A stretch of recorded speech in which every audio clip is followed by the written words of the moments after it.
Well, joining me now is host of Podcast On, Kara Swisher, and Seth Dillon, CEO of the satirical website Babylon Bee, who met Trump actually this week to discuss all this. And we've got my pack as well, the broadcaster Alex Phillips, Laurean commentator Paula Roan Adrian, and TalkTV international editor Isabel Oakeshott. So a stellar panel of frenzied social media users, I might add, have all been gathered to debate all this. Let me start with you, Seth Dillon, because you're really one of the reasons that Elon Musk ended up buying Twitter, if you believe his tweets, because he was incensed that people like you were getting effectively censored and banned by the former Twitter regime, and that this was only ever skewed towards conservatives. Well, yeah, I don't think that we were the sole reason that he did that. I think he was primarily concerned about restoring free speech. And we were one egregious example of how just making jokes that you're not supposed to make was resulting in suspensions where our speech was being curbed. So, he saw that as problematic and wanted to step in and do something about it. And I think it's a great thing that he did. Somebody needed to. As Bill Maher said, Twitter needs a new sheriff. They weren't doing a very good job deciding what's true and what's right and what's hateful. Yeah, well, I completely agree. And it always seemed to be skewed one way towards people on the right. So, Kara Swisher, I mean, that was my experience as somebody who sits, pretty much in the middle. I like to consider myself. I was watching this thinking, well, it is only actually people on the right who were getting slung off Twitter. It's only people like Babylon Bee. It's only people like Donald Trump. It's never the hardcore left, who sometimes can be just as outrageous and offensive. Well, the Babylon Bee thing was ridiculous. I would agree that they shouldn't have been kicked off. I mean, you can think the joke was funny or not, but there was nothing wrong with having satire and things like that on there. And I think it gets more problematic when you have someone like Donald Trump possibly promoting violence. And that's the problem here, is that they had these rules and they were random. And that's the problem with it. I don't necessarily think there's any beard stroking Bernie Sanders person. I think that's a trope also. But that they were randomly put in place. And there's actually been some new reporting also that they were too scared to take things down too, of conservatives. And I think that's the problem, is that these companies were unaccountable to anyone, as you noted, have no ability to make rules that they stick to. And that's the problem with Facebook too. They sort of did this 2-year ban. What's a 2-year ban? What does that mean? Because they didn't have the guts to kick them off, I guess, or not, or don't kick them off if you don't think it's a real ban. And so I think the problem is these are being made by singular people, even if it's Elon Musk. He had the same problem this week with Nick Fuentes. He brought him back on and then he kicked him right off. And I think that's going to be the problem. Yeah, Kanye West. I think it's going to be a problem forever, because they make these rules, they don't enforce them, and then they change them and nothing makes sense. And that to me is the real problem, is that you're putting people in place that don't have any business making decisions for the rest of society, and including real societal harm. I don't disagree with that. I mean, Seth Dillon, you were actually with Donald Trump yesterday, I think. You were having dinner with him. What was his view about whether he should come back onto social media? Because obviously he's had the invitation to come back to Twitter, which he hasn't taken yet, because he has his own Truth social media platform. But did you get a feeling he is going to come steaming back? I'm not sure. I don't know that he's made that decision yet, but he shares the concern that a lot of Americans can share, that there's politically motivated viewpoint discrimination happening on these platforms. He was a victim of it. We've been a victim of it. Whether it goes one way or not, I don't think is really the issue. Sure, it's a problem if it's one-sided or the rules aren't being applied fairly, but this is the public square of the modern age, where people need to be able to have a voice. There's a recent case that just happened. You had this House Bill 20 was passed in Texas, where they were trying to make politically motivated viewpoint discrimination illegal. And an Obama-appointed judge enjoined that law. And then the Fifth Circuit Court of Appeals looked at it. They said, no, listen, there is no hidden right to censor in the First Amendment. Censorship isn't speech. So these platforms don't have a constitutional right to be able to censor you. They need to let you speak and express your viewpoints. They shouldn't be deciding what's true. They shouldn't be moderating jokes because they think the jokes are hateful, and saying things like, when Trump got kicked off Twitter, people don't know this, but Trump got kicked off Twitter for saying, I won't be attending the inauguration. And he said, my supporters will have a voice long into the future. What rule does that supposedly violate? It's not unlawful speech. It's not inciting anyone. It's not calling for anything. You have to read that into it. And that's the problem, is you should be able to express your opinions, say what you believe. Even if it's not true, you have a right to be wrong. Hillary Clinton said that his election in 2016 was illegitimate. She had every right to say that if she wanted to say that. It's okay I was going to make that point. It was exactly the same thing about that. They all said that election was stolen from them. There was no qualitative difference to me. But Cara, let me just say that's not accurate. That's not actually accurate. You know, look, they were slightly different, but to me, the generalized sort of overview of it all, it's not much difference between one group of people saying what's different about we lost that election unfairly, and another group Let me say one thing. First of all, you're saying it's a public square. It's not a public square. It's a profit-making business, and they can do whatever they want. You can do whatever you want.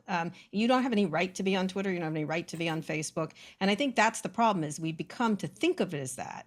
I think the real problem is when the government does intervene, including in Texas, which is going to get overruled because of the First Amendment. They should also be able to put on what they want. And I think the problem is everyone's decided they own these things. We did start the internet. The U.S. taxpayer paid for the internet, and that's for sure. But these businesses can do whatever they want. But the real problem, Cara, it seems to me, the most egregious example, I think, of what was going on was the New York Post expose of Hunter Biden and that laptop several weeks before that election, where we don't know what would have happened if Twitter hadn't banned the New York Post site completely and basically airbrushed that expose, which turned out to all be completely true. Let me just say, that was... Yeah, but they changed it really quickly. You and I have talked about this. They changed it really quickly. They said they made a mistake. He said it in Congress. How's it different than Fox and Dominion? Cara, they didn't change it until after the election. And the big unanswerable question now is what impact would it have had if the mainstream media had not all convinced themselves this was Russian propaganda and had actually gone after that story as aggressively as they should have done 3 weeks before an election? It could have tilted things Trump's way. So you actually had a direct example of a social media platform banning a story and a newspaper from publishing that true story, which could have influenced the result of an election. And you have the same thing with Fox and Dominion. Should they have been able to broadcast those election things? I mean, I think that's the problem, is that these sites have so much power over everyone, and yet they're private companies. And so what is the solution? In the case of Babylon Bee, it takes Elon Musk to buy it and let them back on. And that's the solution. Unfortunately, a billionaire has to buy it. I think the problem is we have these private profit-making companies making decisions for all of society. And by the way, they're allowed to, even if they make a mistake, even if they make the wrong call, even if they say they make a mistake. We need to make a distinction, though. We need to make a distinction between how it is and how it should be. And like you just acknowledged, these private companies exercise a ton of power. The primary threat to speech used to be the government. But now, because people speak online, the primary threat to speech is these online forums that are owned by private companies. And the question, like Justice Thomas is asking, is should common carrier doctrine apply to them? Should we have rules in place, regulations in place where discrimination is prohibited? I think a good argument can be made that common carrier doctrine could and should apply to these private companies, even though they're privately owned, so that people are not discriminated against unfairly and they still have a voice in the public square. Seth, let me ask you, where do you think the line is with freedom of speech? Nobody, I don't think, believes it should be completely unfiltered. In other words, that anything goes. For example, Kanye West, for example, when he literally is brought back on Twitter, and one of the first things he does is post the Star of David with a swastika inside it. If you were running Twitter, even with your zeal for free speech, which I share, would you have tolerated that? Well, I do think there's a place for moderation. I think that you get into really tricky places when you try to moderate people's opinions. I think that people have a right to opinions, even opinions that are wrong, that are morally wrong. But that's not an opinion. That's a deliberate attempt to... I mean, that's not an opinion, is it? Yeah. That's basically inciting Nazi hatred against the Jewish people through symbolism, isn't it? Yeah, and these platforms should be able to moderate content that they believe is obscene and objectively offensive, that isn't viewpoint related. I think they absolutely should be able to. They should be able to moderate unlawful speech. I think that they give people a lot of tools. For example, if you say things that upset me all the time, if you're trolling me or making fun of me and making me feel bad, I can block you. I can mute you. I have that control, and I can control who I see and who I hear from. Leave it in people's hands, what they see, what they consume. Let them reach their own decisions. Stop trying to decide for them what's true, what they're allowed to joke about, what they're allowed to believe. The thought control and speech control that these private companies are exercising right now is having detrimental effects in society. All right, final question. It is affecting election outcomes. Just want to ask you one question, because you were at this dinner with Trump. And in the background of the picture of one of the other people you were with, the libs of TikTok, I think they call themselves. They mock liberal people for doing silly things. In the background, it looked like there was a picture of what looked like Nick Clegg, who's the spokesman for Facebook, who we know well over here. Was it Nick Clegg? Was he there? I'm not sure. I wasn't aware of that, and I don't know who else was present. I've got to say, it looks sure. either it's Nick Clegg or it's a dead ringer for Nick Clegg, which prompts all sorts of questions. What the hell was he doing there? Anyway, diplomatic response. He was there. Isn't he I've got to leave it there with you two. This was great. Thank you both very much because you're both very tapped into all this. It is a complex thing. I personally am very glad Elon Musk is wrestling through it because I think he comes from a good place about it. But we'll see. He's found out pretty quickly. It's tough. It's tough in the jungle. It's tough. But Cara and Seth, thank you both very much indeed. And Seth, great to have you back on Twitter.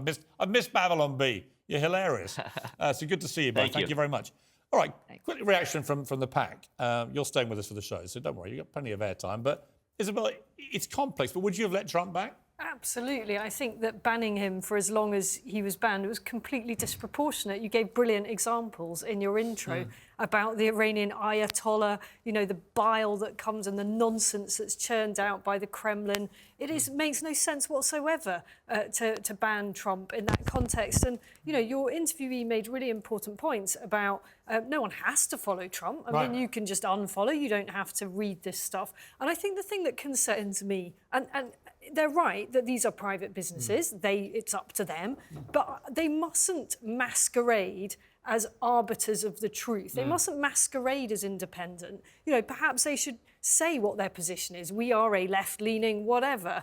So likely you're not going to get a fair hearing if Paula, you disagree. Would you have let Trump back on? I would have, actually. And for I know this is going to be a shock to you, Isabel, but actually there's a lot we agree on here. You're a fair woman. And the reason why I would have let him back on, actually, is because I want to be able to see him and I want to be able to hear him. Right. And I want to be able to challenge him. Yes. And my concern is that if he doesn't have a platform where I can do that, if he isn't accessible to me, if I can't hear him, then he is going to continue to say these things and I'm going to be out of Well, it's reach. one of the reasons, actually, Alex, that I, for example, interviewed Andrew Tate twice in the last few months because I was made aware by my sons, all in their 20s, that this guy has an unbelievable following, sort of below the radar, not on mainstream media. He'd been no platform everywhere. And I thought, well, this is actually really odd situation. And when I interviewed him, they both got gigantic viewer numbers. I mean, off the charts. It's a really good example you've brought up there because, you know, let's do an appraisal of what social media has brought. It is the most pervasive and pernicious weapon of mass destruction, essentially, against society that's been created in San Francisco. What does social media usher in? It bombards young people, vulnerable people, with woke trends that see them mutilate their own bodies. It enables traffickers to usher tens of thousands of people as human cargo across the channel. It is fundamentally changing the fabric of society, and it is penetrable and manipulatable by foreign enemies, essentially. The genie's out of the bottle. It's an unregulated wild, wild west in which life goes in parallel to regular life and bad, toxic things on the internet seep down and tear society into pieces. And you know the problem I have as a former newspaper editor, we were highly regulated in the newspaper game. We're highly regulated now in the British television game by Ofcom. But there's no regulation really that goes on with these tech giants. And in particular, we've had these stories of these young girls who are getting sucked down rabbit holes on Instagram, taken to places that fuel suicidal thoughts and so on, with no legal accountability or regulation at the moment to stop these companies letting their algorithms do this kind of thing. And that, I think, is almost one of the biggest scandals of all about it. Well, we know about your own situation, don't we? The terrifying situation where you've had death threats and it's there for everybody to see and everybody to read, and yet the police will come back and tell you. Well, I had it myself. I mean, somebody made a death threat against me on my son's Instagram in public. Clear, specific death threat. I reported it to the police. Someone gets arrested 5 months later. And a year after that, they come back and say, we can't do anything. Yeah. So he gets away with it. I mean, literally unbelievable.